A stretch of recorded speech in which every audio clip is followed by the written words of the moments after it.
សាច់រឿងរបស់យើងចាប់ផ្ដើមឡើងនៅពេលនេះលឿមអីនាងក៏បានដឹងអំពីដាននៃធម្មពលព្រលឹងរបស់វាងលៀនហើយដែលស្ថិតនៅក្នុងបកចម្រាញ់ព្រលឹងនឹងឯងចំណែកកូនសិស្សមួយចំនួនបន្ទាប់ពីឃើញថាធម្មពលវិញ្ញាណគឺបានអស់ដោយគ្មានមូលហេតុគេក៏បានចែកបញ្ជីឲ្យបិទគ្រប់ច្រត់រហូតទាំងអស់មិនអនុញ្ញាតឲ្យនរណាម្នាក់នឹងគឺថាចាក់ចែងនោះទេដូច្នោះហើយកូនសិស្សទាំងអស់ក៏បានធ្វើតាមបញ្ជាតែម្ដងកាត់មកមើលពេលនេះវិញពួកគេទាំងអស់គ្នាក៏សួរហើយថាតើអ្នកណាទៅដែលហ៊ានបង្កបញ្ហាដ៏ធំបែបនេះស្របពេលដែលវាងលៀនក៏បាននិយាយឡើងទៀតថាបច្ចុប្បន្នគាត់គឺឈានដល់ដំណាក់កាលកណ្ដាលនៃកម្រិតទី4ហើយព្រលឹងដែលកំណត់របស់គាត់ក៏ត្រូវបានបង្រួបមកវិញដែរប៉ុន្តែគាត់គឺនៅតែមិនអាចចូលទៅក្នុងគុជអមតៈធានីបានដដែលស្របពេលដែលបរិមម្នាក់ដែលត្រូវបានវាងលៀនដាក់ត្រាធម្មពលនឹងក៏សួរដែរថាតើវាងលៀនគាត់គឺជានរណាបន្ទាប់ពីវាងលៀនក្លែងមើលទៅនឹងគេគឺមិនហ៊ានសម្លឹងមើលមុខវាងលៀននោះទេហើយក្នុងពេលនោះក៏បានឃើញអំពីកូនសិស្សដែលមើលអំពីបាក់ខាងក្នុងយ៉ាងច្រើនអមជាមួយនឹងព្រឹត្តិកម្មម្នាក់ដែលគេនឹងគឺមានឈ្មោះថាវាងចិនដែលនៅដំណាក់កាលដំបូងនៃកម្រិតទី4និយាយហើយថាឲ្យពួកគេទាំងអស់គ្នានឹងគឺស្វែងរកហើយប្រសិនបើរកឃើញកូនសិស្សណាមួយដែលខុសប្រក្រតីនោះគឺត្រូវតែចាត់ការនៅនឹងកន្លែងចំណែកវាងលៀនបន្ទាប់ពីឃើញព្រលឹងទាំងអស់នេះហើយក៏និយាយថាវាគួរតែជាបច្ចេកទេសសម្ងាត់នៃទងព្រលឹងរបស់បកចម្រាញ់ព្រលឹងហើយប្រសិនបើគាត់គឺអាចរៀនអំពីវាបានវាគឺពិតជាមានអត្ថប្រយោជន៍ច្រើនសម្រាប់គាត់ហើយនៅពេលនេះកូនសិស្សម្នាក់ក៏ត្រូវបានពិនិត្យមើលនៅការចងចាំជាបន្តបន្ទាប់កូនសិស្សខ្លះទៀតដោយសារតែមានការភ័យខ្លាចនោះគេគឺមិនបានចូលមើលពិនិត្យនោះទេហើយគេក៏ព្យាយាមរត់ចាក់ចេញដែរប៉ុន្តែយ៉ាងណាមិញតើអាចរត់ទៅណាបានទៅប៉ុន្តែមុនពេលដែលពួកគេសម្លាប់នោះក៏បានធ្វើការរុករកតាមរយៈការស្វែងរកដោយធម្មពលព្រលឹងផងដែរប៉ុន្តែក៏រកមិនឃើញហើយក៏និយាយថាមិនមែនជាគេនោះទេអ្នកខ្លះក៏ឆ្ងល់ដែរប្រសិនបើខ្លួនឯងមិនបានធ្វើខុសចាំបាច់រត់ធ្វើអ្វីអ្នកខ្លះក៏ប្រាប់ទៀតថាសមត្ថភាពរបស់សិស្សនៃបកខាងក្រៅគឺខុសគ្នាអ្នកខ្លះទៀតនឹងគឺមិនដែលបានឃើញពន្លឺថ្ងៃនោះទេចំណែកអ្នកខ្លះទៀតក៏ត្រូវបានបាក់ផ្សេងទៀតនឹងគឺបញ្ជូនឲ្យមើលគឺដើម្បីធ្វើការស្វែងរកអំពីវិធីសាស្ត្រនៃទងព្រលឹងនឹងឯងស្របពេលដែលបុរសម្នាក់នឹងវិញក៏កំពុងតែនិយាយថាជាមួយនឹងការរុករកដោយធម្មពលព្រលឹងវាងលៀនប្រកាសជាមិនអាចគេចផុតបាននោះទេប៉ុន្តែជាក់ស្ដែងបែរជារកមិនឃើញឡើយដូច្នោះហើយក៏ធ្វើគាត់គឺពិតជាមានការផ្សាប់អើនិយាយថាវាមិននឹងអាចទៅរួចទៅហើយបន្តមើលក៏ដល់វ័យរបស់គាត់ម្ដងស្របពេលដែលវាងលៀនក៏ប្រាប់ថាកម្រិតខ្ពស់បំផុតរបស់កូនសិស្សនៅក្នុងបកខាងក្នុង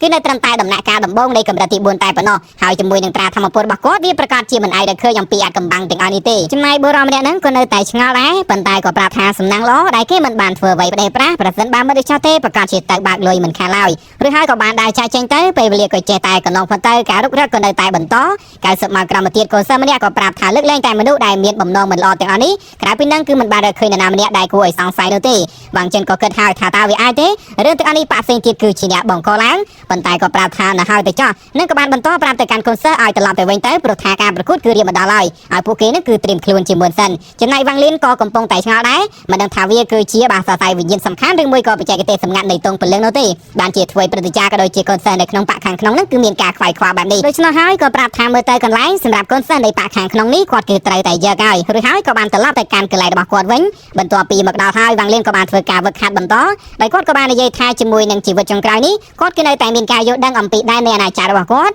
បើទោះបីជាកម្រិតនៃការវឹកហាត់របស់គាត់គឺទៅតែបានស្ដារដល់ដំណាក់កាលចុងក្រោយនៃកម្រិតទី4ក៏ពិតមែនប៉ុន្តែបើនិយាយអំពីដែននៃធម្មពលរបស់គាត់វិញគឺបានឈានទៅដល់កម្រិតទី5រួចទៅហើយប្រសិនបើគាត់គឺអាចស្វែងរកឃើញអំពីចំណុចនៃការរួបរวมមួយនោះគាត់ក៏ជឿថាគាត់ប្រកាសជាអាចបំបីកម្រិតបានម្ដងទៀតឬហើយនោះវាងលៀនក៏នៅតែធ្វើការវឹកហាត់បន្តប្រើប្រាស់ជាមួយនឹងធម្មពលមួយចំនួន90ម៉ោងក្រោយមកទៀតវាងលៀនក៏និយាយថាបច្ចុប្បន្នគាត់អាចបំបីបានត្រឹមតែត្រារបស់សុនថៃតែប៉ុណ្ណោះចំណែកអាណាចក្រតែរបស់លីយិនហ្វឹងប្រសិនបើគាត់ចង់បំបីវាគឺមានតែរកវិធីផ្សេងទៀតហើយព្រោះថាយ៉ាងណាមិញអាណាចក្រតែដែលបានបន្សល់ទុកដោយលីយិនហ្វឹងនេះវាគឺពិតជាខ្លាំងមែនទែនដោយសារតែវាគឺអាចធ្វើការសិក្សាស្វែងយល់ដឹងអំពីអាណាចក្ររបស់អ្នកដទៃផ្សេងទៀតហ្នឹងដែលស្ថិតនៅក្នុងកម្រិតទី5បានដូច្នោះហើយវាក៏ជាបញ្ហាមួយដែលធ្វើអ្នកស្ថិតនៅក្នុងកម្រិតទី5គឺពិបាកនៅក្នុងការការពារផងដែរហើយរឿងបន្តរបស់យើងកាត់មកមើលខាងនេះវិញបន្ទាប់ពីលាវម៉ៃនាងបានមកដល់ទីតាំងមួយហើយនៅក្នុងបកចម្រាញ់ព្រលឹងហ្នឹងក៏ប្រើប្រាស់នៅធម្មពលរបស់នាងបន្តិចហើយមិនយូរប៉ុន្មានវាងលៀនក៏បានមកដល់បន្ទាប់ពីឃើញថាវាងលៀនបានមកដល់ហើយលាវម៉ៃក៏បានសួរទៅកាន់វាងលៀនជាមួយនឹងការណែនាំខ្លួនផងដែរប្រាប់ថានាងគឺជាលាវម៉ៃហើយក៏សួរថាតើវាងលៀនគឺនៅចាំនាងបានដែរឬអត់ស្របពេលដែលវាងលៀនក៏បាននិយាយថានាងគឺជាកូនសិស្សនៅក្នុងស៊ូសាគូលាវម៉ៃក៏តបទៅវិញថាពីមុនវាងលៀនគឺជាកូនសិស្សនៅក្នុងបកហឹងយាបច្ចុប្បន្នក៏ក្លាយទៅជាកូនសិស្សនៅក្នុងបកចម្រាញ់ព្រលឹងគាត់ក៏តបទៅវិញថាបច្ចុប្បន្ននាងក៏ក្លាយទៅជាកូនសិស្សរបស់ស៊ូសាគូដែរតើប៉ុណ្ណឹងនាងនៅតែមិនទាន់គ្រប់គ្រាន់ទៀតមែនទេតើលាវម៉ៃនាងគឺចង់បានអ្វីទៅហើយនាងក៏នៅតែសរសើរទៅកាន់វាងលៀនថាពិតជាឆ្លាតវាងលៀនក៏បានបន្តថានាងគឺបានប្រើប្រាស់គ្រប់មធ្យោបាយគឺដើម្បីមករកគាត់ដូច្នោះក៏សួរថាតើនាងគឺមានបំណងអ្វីឲ្យពិតប្រាកដទៅចំណែកលាវម៉ៃក៏តបមកវិញថានាងក៏មិនចង់លាក់ជាមួយនឹងវាងលៀនដែរការដែលនាងធ្វើដំណើរមកទីនេះគ្រាន់តែចង់រំលឹកប្រាប់ទៅកាន់វាងលៀនតែប៉ុណ្ណោះវាងលៀនក៏បាននិយាយហើយថាកងដៃនោះគឺធ្លាប់ឃើញនៅលើមេអំបៅក្រហមនៅពេលដែលគាត់ក៏គិតទៀតថាមើលទៅយាយប៉ែម្នាក់ហ្នឹងគឺគ្មានបំណងល្អចំពោះគាត់នោះទេប្រហែលជាមានគំនិតអាក្រក់ហើយដូច្នោះហើយក៏ប្រាប់ថាជុំនិយាយច្រើនទៀតតែគាត់ក៏បាយចាក់ចេញទៅហើយបើទោះបីជាលាវម៉ៃគឺចង់ខាត់ក៏ដោយក៏ខាត់មិនទាន់ដែរនាងក៏និយាយថាកាលពី500ឆ្នាំមុនគេគ្រាន់តែជាមនុស្សម្នាក់ដែលល្ងងមិនដឹងអីតែប៉ុណ្ណោះប៉ុន្តែបើនិយាយអំពីបច្ចុប្បន្ននេះវិញគឺថាបោក កលែងបានហើយដូច្នោះក៏បានត្រឹមតែសួរផងដែរតើផ្លូវនៃការវឹកហាត់ដែលជាបេះដូងតាវរបស់វ៉ាងលីននឹងគឺជាអ្វីឲ្យពិតប្រាកដទៅស្អីរឿងបន្តរបស់យើងកាត់មើលខាងនេះវិញ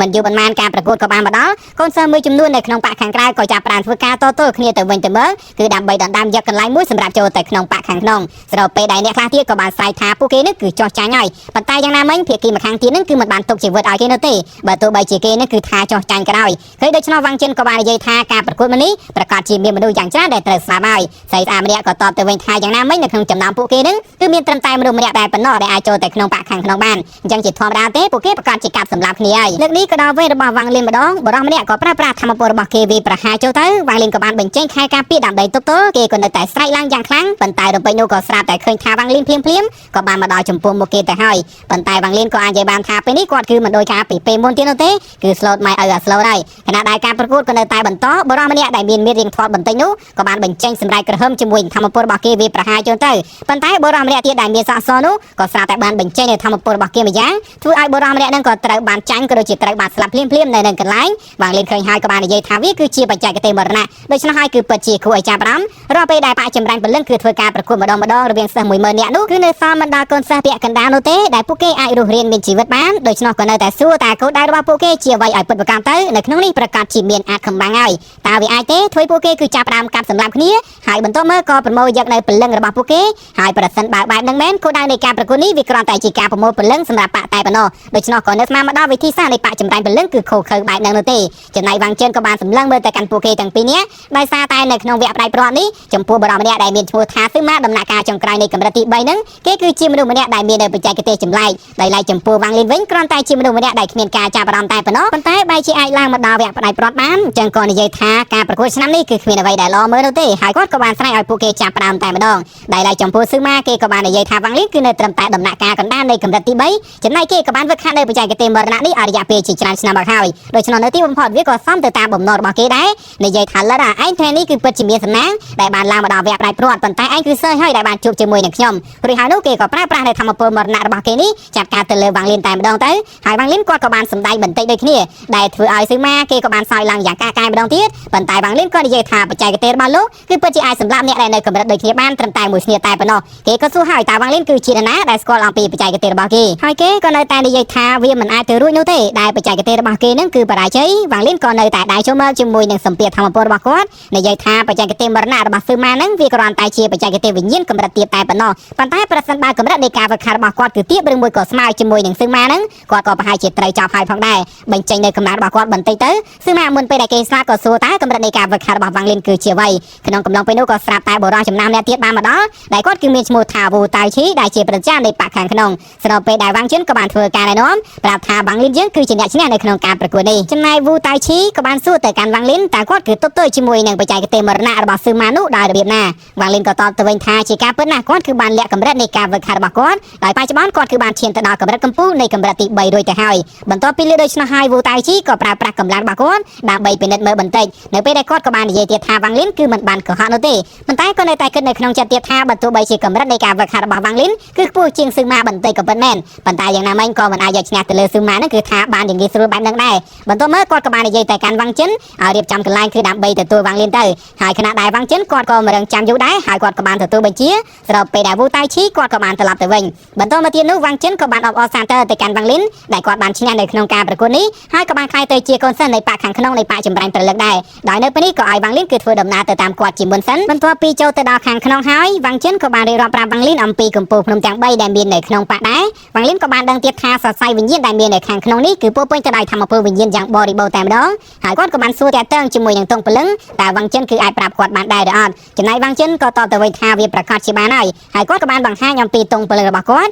និយាយថាចំពោះកម្រិតនៃទងពលឹងវាគឺអាស្រ័យទៅលើពលឹងដែលមាននៅខាងក្នុងវាជាធម្មតាទងពលឹងមួយគឺត្រូវការពលឹង100វាជារឿងធម្មតានោះទេប៉ុន្តែប្រសិនបើវ៉ាងលីនគឺចង់បង្កើតនៅទងពលឹង1000នោះគឺតម្រូវឲ្យវ៉ាងលីនគឺមានសមត្ថភាពខ្លាំងបានដែរជាពិសេសគឺថាធម្មពលវិញ្ញាណហើយនៅក្នុងដៃរបស់គាត់នេះវាគឺជាទងពលឹង1000ប្រាប់ទៀតថាដើម្បីបង្កើតបាននៅទងពលឹង1000គឺតម្រូវឲ្យយើងមាននៅពលឹងសំខាន់មួយចំនួនខណៈដែលធម្មពលនៃពលឹងសំខាន់នេះទៀតសោតក៏ត្រូវតែលើអំពីធម្មពលពលឹងមួយចំនួនដែលមាននៅក្នុងទងពលឹងនេះដែរប្រសិនបើធម្មពលនៃពលឹងសំខាន់វាគឺកាន់តែខ្លាំងនោះអំណាចធម្មពលវាក៏កាន់តែខ្លាំងដូចគ្នាហើយធម្មពលនៃទងពលឹងនោះក៏កាន់តែមានប្រសិទ្ធភាពចំណែកឯពលឹងដែលត្រូវបានបិទត្រានៅក្នុងទងពលឹងវាគឺមិនរលាយបាននោះទេហើយវាគឺនឹងមានការរីកចម្ ចម្រើនបន្តិចម្ដងហើយទាំងអស់នេះវាក៏ជាមូលដ្ឋានគ្រឹះនៃវិធីសាស្ត្រទងព្រលឹងដែរខណៈដែលគាត់ក៏ទៅមុខបន្តទៀតវ៉ាងលីនក៏គិតនៅក្នុងចិត្តទៀតថាបើទោះបីជាអាណាចក្រសូសាគូគឺមាននៅវិធីសាស្ត្រនៃការប្រមូលព្រលឹងក៏ដោយប៉ុន្តែបើប្រៀបធៀបជាមួយនឹងបកចម្រាញ់ព្រលឹងនេះគឺពិតជាអន់ជាងឆ្ងាយណាស់វ៉ាងចិនក៏បានបន្តថាចំពោះរង្វង់ចិញ្ចៀនទាំង9នោះវាគឺជាកន្លែងនៃព្រឹត្តិការណ៍ទាំង9នៅក្នុងបរិបទគាត់ធ្វើសមាធិឬមួយក៏ធ្វើការវឹកហាត់ហ្នឹងឯងហើយគាត់ក៏សួរទៀតថាតើវ៉ាងលីនគឺបានដែរលើអំពីចង្នៀវដែរឬអត់វ៉ាងលីនក៏តបទៅវិញថាធ្លាប់លើខ្លះដែរគាត់ក៏បានបន្តថាចំពោះរង្វង់ចិញ្ចៀននេះកាលពីពេលមុនគឺមាន10ប៉ុន្តែកាលពីប៉ុន្មានឆ្នាំមុនបុព្វបុរសនៃបកចម្រាញ់ព្រលឹងរបស់គាត់ហ្នឹងគឺបានធ្វើដំណើរទៅខាងក្រៅហើយក៏បានប៉ះទង្គិចគ្នាជាមួយនឹងចង្នៀវដែលចៃដន្យនិងក៏ត្រូវបានចង្នៀវម្នាក់នេះគឺសម្លាប់ចោលតែម្ដងទៅលើដូច្នោះហើយវ៉ាងលីនក៏គិតនៅក្នុងចិត្តផងដែរដោយមិនដឹងថាខ្លួនគាត់គឺបានសម្លាប់ព្រឹត្តិការណ៍នៅក្នុងបកចម្រាញ់ព្រលឹងតាំងពីពេលណាមកនោះទេវ៉ាងចិនក៏បានបន្តនៅពេលដែលស្ថាបនិកទុនធាននៃបកចម្រាញ់ព្រលឹងរបស់គាត់រៀបនឹងតាំងរកចង្នៀវម្នាក់នេះដើម្បីទទួលបានការបញ្យល់នោះគេក៏ស្រាប់តែបាត់ខ្លួនលើដូច្នោះហើយវ៉ាងលីនក៏បានចាប់អារម្មណ៍ជាមួយនឹងពាក្យថាស្ថាបនិកគាត់ក៏បានបន្តថាបកចម្រាញ់ព្រលឹងរបស់គាត់នឹងគឺមានស្ថាបនិកចំនួន2ដែលស្ថិតនៅក្នុងកម្រិតទី6ហើយរង្វង់ធម្មពលក្រហមទាំងពីរនោះហើយគឺជាកន្លែងដែលពួកគេទាំងពីរនាក់បានធ្វើការវឹកហាត់បាននិយាយអំពីទងព្រលឹង10000លានរបស់ស្ថាបនិកទុនធាននោះសម្បីតែជូជិបានឃើញហើយក៏មិនហ៊ានតវ៉ាជាមួយនឹងវាដែរបន្តទៀតថានៅក្នុងប៉ារបស់គាត់គឺគ្មានគ្រូសិស្សអីនោះទេដែលគ្រប់គ្នាគឺធ្វើការវឹកហាត់ដោយខ្លួនឯងដូច្នោះហើយនៅក្នុងចំណោមកំពូលភ្នំទាំងពីរនេះវ៉ាងលីនគឺអាចជ្រើសរើសមួយធ្វើការវឹកហាត់ដោយខ្លួនឯងបានជាមួយនឹងការបង្កើតរូងភ្នំចំណែកសម្លៀកបំពាក់ក៏ដូចជាសញ្ញាសម្គាល់នៃកូនសិស្សប៉ាខាងក្នុងហ្នឹងវ៉ាងលីនក៏អាចទៅយកបាននៅក្នុងសាលធំចំណែកឯគម្ពីរវឹកហាត់គឺអាចមាននៅក្នុងវិមានគម្ពីរក្បាច់គុណនឹងតែម្ដងបន្ទាប់ពីលើដូច្នោះហើយវ៉ាងលីនក៏បានអរគុណទៅកាន់វ៉ាងចិនស្របពេលដែលគាត់ក៏បានងក់ក្បាលរួចហើយក៏បានចាក់ចេញទៅសាច់រឿងរបស់យើងប្រហែលជា90ម៉ោងក្រោយមកទៀតវ៉ាងលីនជាមួយនឹងសម្លៀកបំពាក់នៃសិស្សប៉ាខាងក្នុងគាត់ក៏បានធ្វើដំណើរទៅកាន់វិមានគម្ពីរក្បាច់គុណហើយក៏បានជួបជាមួយនឹងព្រឹទ្ធាចារ្យម្នាក់ដែលជាអ្នកការពារនៅទីនេះហើយតាចារ្យនឹងក៏បានសួររកអំពីសញ្ញាសម្គាល់វ៉ាងលីនក៏បានប្រគល់នៅស្លាកបញ្ជាមួយទៅឲ្យគាត់បន្ទាប់ពីពិនិត្យមើលរួចហើយក៏និយាយថាវ៉ាងលីនគឺអាចឡើងបានត្រឹមតែជាន់ទី2តែប៉ុណ្ណោះជាន់ទី3នឹងគឺមិនឲ្យទៅនោះទេវ៉ាងលីនលើហើយក៏បានអរគុណទៅកាន់តាចារ្យនឹងក៏សួរតាក់ទងជាមួយនឹងរបស់សម្រាប់ធ្វើទងព្រលឹងតើវាគឺនៅកន្លែងណាដែរតាចារ្យនឹងដំបងឡើយគឺមិនចាប់អារម្មណ៍នោះទេនិយាយថានៅកន្លែងនេះគឺអត់មាននោះទេប៉ុន្តែបន្តិចក្រោយមកទៀតបានគាត់ភ្ជាប់ផ្អើលសួរថាតើវ៉ាងលីនគឺបានសួរអំពីអ្វីនិយាយឲ្យថាក្រដាស់ថ្មចំនួន10គឺអាចធ្វើទងព្រលឹងបានប្រសិនបើវ៉ាងលីនគឺចង់បានទៅរកវាដោយខ្លួនឯងទៅដែលនេះគឺមានន័យថាតម្រូវឲ្យវ៉ាងលីនគឺចេញប្លន់នឹងឯងតែគាត់បាននិយាយទៀតថាប្រសិនបើវ៉ាងលីនគឺមានកម្លាំងកាន់តែខ្លាំងមិនត្រឹមតែទទួលបាននៅទងព្រលឹងក៏ដូចជាវិធីសាស្ត្រនៃការវឹកហាត់របស់អ្នកផ្សេងទៀតនោះទេវ៉ាងលីនក៏បានជួបជាមួយនៅស្រីស្អាតជាច្រើនផងដែរហើយគាត់ក៏អាចយកពួកនាងបានដូចគ្នានិយាយឲ្យថាច្បាប់នៅក្នុងបកចម្រាញ់ព្រលឹងរបស់គាត់កម្លាំងកាន់តែខ្លាំងពួកយើងប្រកាសជាមានអ្វីគ្រប់យ៉ាងដែលធ្វើវ៉ាងលីនក៏កាន់តែចម្លែកជាមួយនឹងច្បាប់ទាំងអស់នេះហើយក៏ប្រើប្រាស់កម្លាំងរបស់គាត់បន្តិចចាត់ការទៅលើតាចារ្យនឹងគាត់ក៏និយាយថារយៈពេល100ឆ្នាំនេះវ៉ាងលីនគឺជាមនុស្សទី6ហើយដែលហ៊ានចាត់ការមកលើគាត់ដូច្នោះក៏ប្រើប្រាស់កម្លាំងវិប្រហារទៅលើវ៉ាងលីនប៉ុន្តែក៏ត្រូវបានវ៉ាងលីននឹងគឺចាត់ការទៅលើគាត់វិញដូច្នោះគាត់ក៏បាននិយាយទៀតថាឡើយពួកយើងគឺអាចចរចាគ្នាបានប្រាប់ហើយនៅក្នុងបកចម្រាញ់ព្រលឹងរបស់គាត់នេះគឺមានន័យច្បាប់មួយទៀតវ៉ាងលីនក៏សួរថាវាគឺជាអ្វីគាត់ក៏ប្រាប់ថាមនុស្សដែលចោះចាញ់ហើយយើងគឺមិនអាចសម្លាប់គេបាននោះទេដូច្នោះវ៉ាងលីនក៏បានប្រឡែងតាចាស់នឹងវិញគាត់ក៏បានរត់ទៅពន្ធនៅកន្លែងមួយទៀតប្រាប់ហើយថាដុំថ្មទាំងអស់នោះគឺនៅកន្លែងនោះឯងចំណែកវ៉ាងលីនគាត់ក៏បានដែរចាក់ចេញទៅតាចាស់នឹងក៏បានបន្តថានៅពេលនេះបកចម្រាញ់ព្រលឹងរបស់គាត់គឺទទួលបានមេចោលម្នាក់ទៀតហើយសាច់រឿងបន្តរបស់យើងកាត់មកមើលខាងនេះវិញវ៉ាងលីនក៏ប្រើប្រាស់នៅកម្លាំងរបស់គាត់ដើម្បីធ្វើការបំផ្លាញនៅអាងភ្នំមួយចំនួនដែលធ្វើឲ្យបុរសម្នាក់ក៏បានចេញមកពីខាងក្នុងទាំងកំហឹងសួរហើយតើវ៉ាងលីនគឺជាអ្នកណាដែលហ៊ានបំផ្លាញនៅអាងភ្នំរបស់គេសួរថាតើវ៉ាងលីននឹងគឺចោលស្លាប់មែនដែរឬអត់ខណៈដែលគេក៏ប្រើប្រាស់នៅធម្មពលជាមួយនឹងទងព្រលឹងរបស់គេនឹងចាត់ការទៅលើវ៉ាងលីនទៅវ៉ាងលីនក៏បាននិយាយថាធម្មពលទាំងអស់នេះគឺពិតជាគ្រាន់បើជាពិសេសធម្មពលព្រលឹងមួយចំនួននេះគឺលើអំពីកម្រិតទី2ទៅទៀតរីហើយនោះក៏ប្រើប្រាស់កម្លាំងរបស់គាត់ដណ្ដើមយកទងព្រលឹងប្រាប់ថាគាត់គឺពិតជាចង់បានវាហើយក៏បានបន្ថែមជាមួយនឹងកម្លាំងរបស់គាត់បន្តិចទៀតមុនពេលដែលគាត់ក៏បានដាក់សម្ពាធធម្មពលទៅលើគេក៏ប្រាប់ថាសូមចុះចាញ់ហើយគេក៏បានប្រគល់នៅបន្ទះថ្មមួយដែលវាគឺមាននៅវិធីសាស្ត្រនៃការចម្រាញ់ព្រលឹងមិនត្រឹមតែប៉ុណ្ណឹងទេសម្បីតែស្រីស្អាតទាំងពីរក៏ដូចជាលាងក្នុងរបស់គេនឹងក៏ប្រគល់ជូនទៅឲ្យវ៉ាងលីនដែរហើយក៏ប្រាប់ថាបើយោងទៅតាមច្បាប់នៅក្នុងបកវ៉ាងលីនគឺមិនអាចសម្លាប់គេបាននោះទេបន្ទាប់មកវ៉ាងលីនក៏បានយកបន្ទះថ្មនេះមកមើលហើយក៏ឃើញថានៅខាងក្នុងវាគឺពិតជាមានវិធីសាស្ត្រនៃទងព្រលឹងមែនប៉ុន្តែវាគឺមិនពេញលេញនោះទេស្រីស្អាតម្នាក់ដែលមានឈ្មោះថាស៊ូអ៊ីនក៏បាននិយាយទៅកាន់វ៉ាងលីនដែលនាងក៏បានដឹងអំពីវិធីសាស្ត្រដែលមាននៅក្នុងបន្ទះថ្មនេះដែរប៉ុន្តែវាក៏មានគុណវិបត្តិដូចគ្នាសួរហើយតើវ៉ាងលីនគឺជាឈីងមូដែលជាអ្នកឈ្នះនៅក្នុងការប្រកួតនៃសិស្សបកខាងក្រៅមែនទេចំណែកនាងគឺជាស៊ូអ៊ីនហើយនាងក៏និយាយទៀតថាចំពោះគុណវិបត្តិនៃវិធីសាស្ត្រទងព្រលឹងហ្នឹងដោយសារតែវាគឺបានបែងចែកទៅជា3យ៉ាងហើយឈ្មោះរបស់វាគឺដូចជាមួយនឹងកំពូលភ្នំទាំង3ដែរដោយពួកវាគឺមានដូចជាចម្រាញ់ព្រលឹងចាប់ព្រលឹងក៏ដូចជាចောင်းព្រលឹងជាដើមបន្ទាប់មកនាងក៏បានបន្តថាលុះត្រាតែបច្ចេកទេសទាំង3នឹងរួមបញ្ចូលគ្នាទើបយើងអាចហៅបានថាជាបច្ចេកទេសទងព្រលឹងពិតប្រាកដវ៉ាងលីនបន្ទាប់ពីលើដូច្នេះហើយក៏បានងក់ក្បាលនិងក៏បានចាក់ចេញស្របពេលដែលអ្នកទាំងពីរនឹងក៏ចង់តាមប៉ុន្តែយ៉ាងណាមិញវ៉ាងលីនក៏ប្រាប់ហើយថាមិនចាំបាច់មើលតាមគាត់ទៀតនោះទេបន្ទាប់ពីមកដល់ទីតាំងមួយហើយវ៉ាងលីនក៏បានប្រើប្រាស់នៅកម្លាំងរបស់គាត់បន្តិចជាមួយនឹងដាវជាច្រើនដើមហើយគាត់ក៏បានបង្កើតបាន បានទៅជាឡាងភ្នំមួយនៅពេលដែលគាត់ចូលទៅក៏ប្រើប្រាស់ធម្មពលមួយចំនួនគឺបានដាក់នៅលើមាត់ឡាងផងដែរបន្ទាប់ពីចូលទៅដល់ខាងក្នុងវ៉ាងលីនក៏បានបន្តទៀតថានៅទីនេះជាមួយនឹងសរសៃវិញ្ញាណវាគឺពិតជាពោពេញទៅដោយធម្មពលវិញ្ញាណយ៉ាងក្រាស់ក្រែលប៉ុន្តែយ៉ាងណាមិញក៏មានធម្មពលវិញ្ញាណមួយចំនួនដែលបង្កគ្រោះថ្នាក់ដូចគ្នារួចហើយនោះវ៉ាងលីនក៏ប្រើប្រាស់ធម្មពលវិញ្ញាណរបស់គាត់គឺដើម្បីធ្វើការរុករឹកបន្តិចមុនពេលដែលគាត់ក៏បានបញ្ចេញនៃការភ្ញាក់ផ្អើលដោយគាត់បាននិយាយថាវាគឺជាធម្មពលពលឹងដែលត្រូវបានបិទត្រាប្រសិនបើគាត់យកវាមកប្រើប្រាស់ជាមួយនឹងទងពលឹងរបស់គាត់ធ្វើជាពលឹងសំខាន់ហ្នឹងអំណាចរបស់វាគឺមិនអាចទាយទុកមុនបាននោះទេហើយធម្មពលរបស់វាក៏លើអំពីពលឹងធម្មតាមួយចំនួនដែរដូច្នេះហើយគាត់ក៏បានសម្ដៅទៅកាន់ទីនោះតែម្ដងប៉ុន្តែគាត់និយាយទៀតថាជាមួយនឹងកន្លែងនេះវាប្រកាសជាមាននៅកំណត់ទ្រព្យមួយចំនួនហើយបន្ទាប់ពីគាត់គឺបានប៉ះទៅលើរនាំងធម្មពលនេះហើយធ្វើឲ្យគាត់គឺប៉ើងឡើងឆ្ងាយម៉ាលីនក៏បាននិយាយថានៅខាងក្នុងនោះគឺមានធម្មពលពលឹងដ៏ខ្លាំងអញ្ចឹងគាត់មិនដឹងថាលើកនេះគឺទទួលបានបើជ័យឬមួយក៏គ្រោះមហន្តរាយនោះទេប៉ុន្តែស្ថានភាពបច្ចុប្បន្នគឺពិតជាបន្ទាន់ហើយគាត់ក៏គ្មានជំរឿនអ្វីក្រៅពីប្រឈមមុខដែរបន្ទាប់មកយើងក៏បានឃើញអំពីពលឹងសត្វវិញ្ញាណដ៏ធំសម្បើមមួយដែលវាក៏បានបន្តសម្រុកចូលទៅរកវ៉ាងលីនទៅហើយវ៉ាងលីនក៏បានប្រើប្រាស់នៅកម្លាំងរបស់គាត់គឺដើម្បីធ្វើការទប់ទល់ជាមួយនឹងវាផងដែរប៉ុន្តែយ៉ាងណាមិញវាក៏នៅតែបន្តសម្រុកចូលមកហើយសាច់រឿងរបស់យើងមួយភាគនេះក៏បានឈានដល់ទីបញ្ចប់